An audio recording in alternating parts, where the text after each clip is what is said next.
This principle of opportunity cost applies also to the choices we have to make as a society between current consumption and future consumption, between the kind of things that we could have to use now and investment which will enable us to enjoy future consumption. We have to make a trade-off.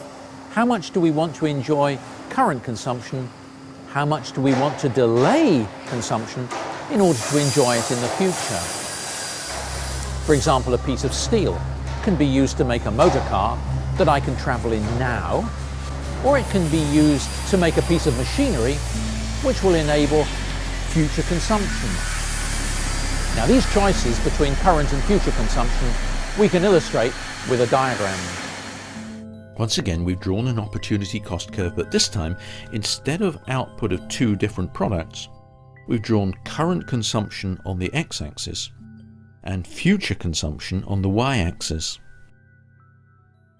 Suppose a society chooses to consume at point Z. At this point, citizens would enjoy OC'(T) of current consumption. They would be foregoing present consumption of XC'(T), so that some resources can be put into future consumption. This investment will produce future consumption next year of C'(T+1). For this year's process to be worthwhile, this year's foregone consumption really needs to be less than the consumption it will make available next year. So C'(Tx) will be less than C'(T+1).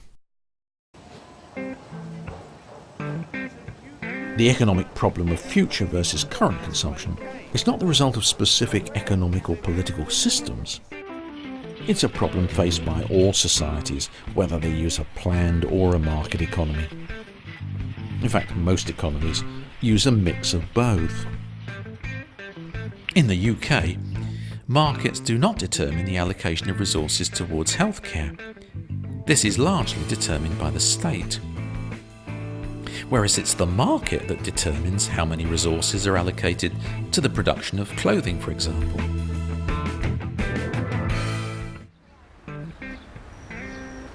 You see lots of these vendors in Bulgaria on the side of the streets. Some of them are doing it legally, some of them are doing it illegally because they don't have a license. This illustrates an important point about economies.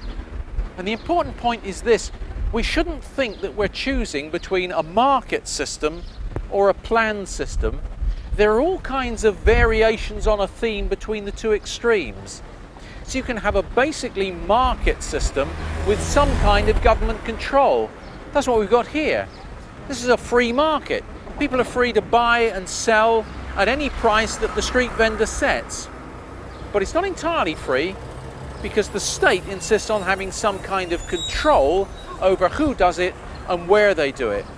So we're choosing not between two extremes, but between two extremes and all the intermediate possibilities.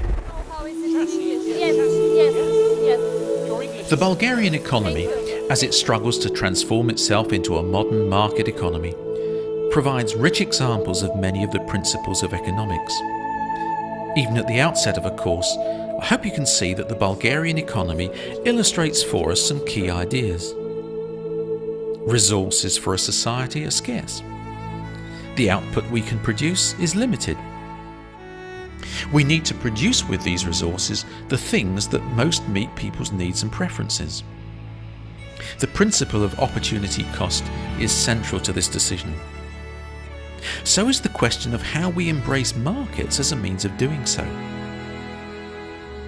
As we shall see, markets are far from perfect. But in countries like Bulgaria, they're providing a superior alternative to the command economy of the past.